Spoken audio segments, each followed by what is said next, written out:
Latihan soal P3K Perawat, kami mendoakan bagi subscribe, like, komentar dan share lulus P3K Perawat, episode 13.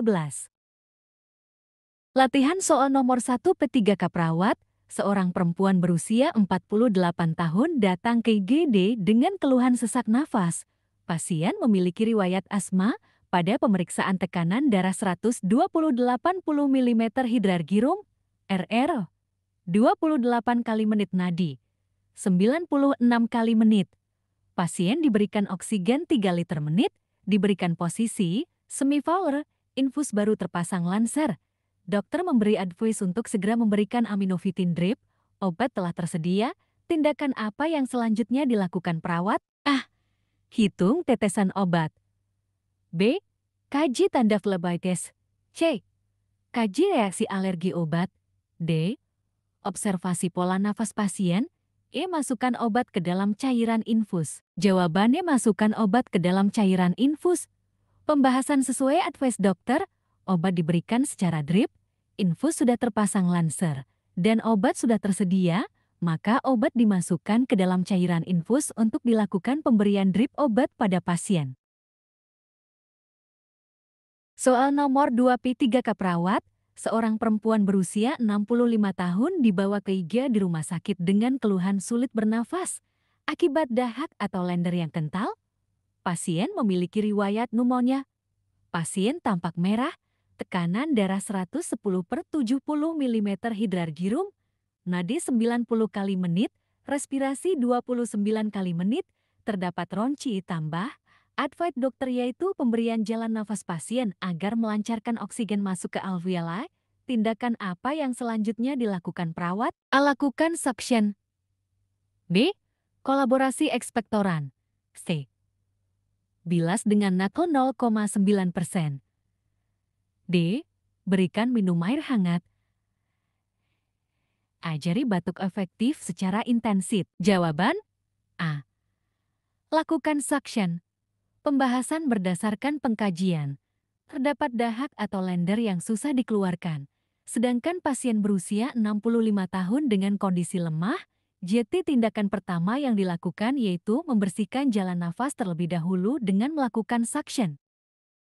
Soal nomor 3 P3K Perawat, seorang anak berusia 8 bulan dibawa orang tuanya ke IGD dengan keluhan tersedak kelereng, pasien tampak sesak nafas, tidak bisa batuk, sianosis, dan akral teraba dingin. Apakah intervensi utama pada kasus tersebut? A. Lakukan RJP. B. Lakukan back blow. C. Berikan nafas buatan. D. Lakukan abdominal thrust. A. Lakukan Heimlich maneuver. Jawaban B. Lakukan back blow. Pembahasan.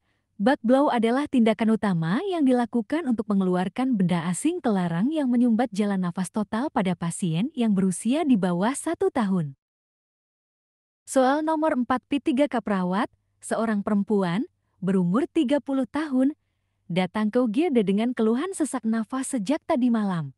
Tekanan darah 130/80 mm hidrargyrum, nadi 112 kali menit, respirasi 26 kali menit, suhu 36 derajat Celcius, terdapat suara wheezing. Gejala ini muncul karena udara yang sangat dingin. Apakah masalah keperawatan prioritas pada kasus tersebut? Intoleransi aktivitas. B. Pola nafas tidak efektif. C.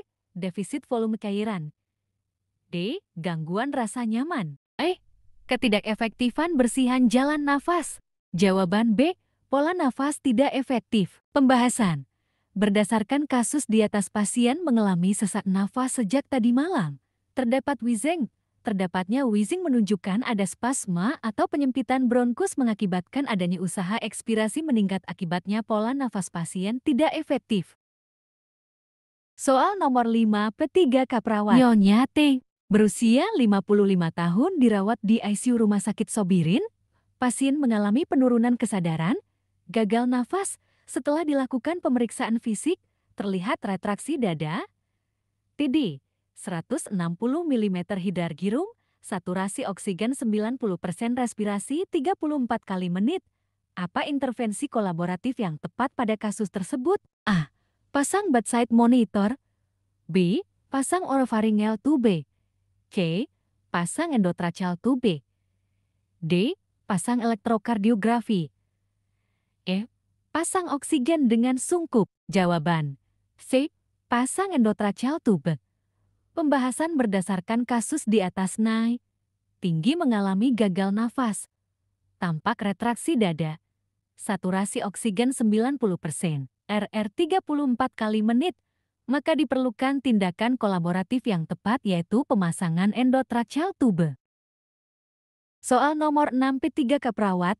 Perawat mengetahui anak berusia 4 tahun tersedak, tetapi saat ini masih sadar dan terjaga. Perawat bergegas untuk melakukan manuver abdominal thrust, di mana seharusnya perawat menempatkan kedua tangannya. A. Pusar dan dada. B. Perut bawah dan dada. C. Umbilikus dan paha groin. D. Umbilicus dan precessus xiphoideus. E. Paha groin dan precessus xiphoideus. Jawaban D. Umbilicus dan precessus xiphoideus.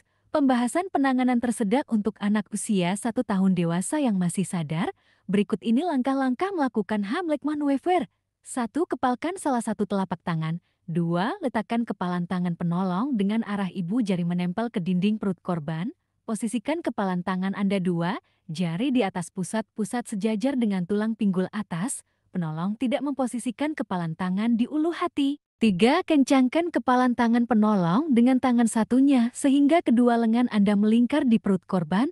4. Lakukan penekanan ke arah belakang dan atas sampai benda asing keluar atau sampai korban menjadi jatuh tidak sadar.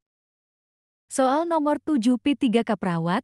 Seorang laki-laki berusia 33 tahun dibawa ke IGD di rumah sakit setelah mengalami kecelakaan lalu lintas. Perawat telah melakukan primary survey dan didapatkan thorax dextra tidak sejajar saat bernafas, suara nafas menurun dan saat diperkusi hipersonor pada paru dextra, terdapat distensi vena jugularis. Tekanan darah 90/60 mm hidrargyrum, nadi 100 kali menit, respirasi 26 kali menit, dangkat, dan akral dingin?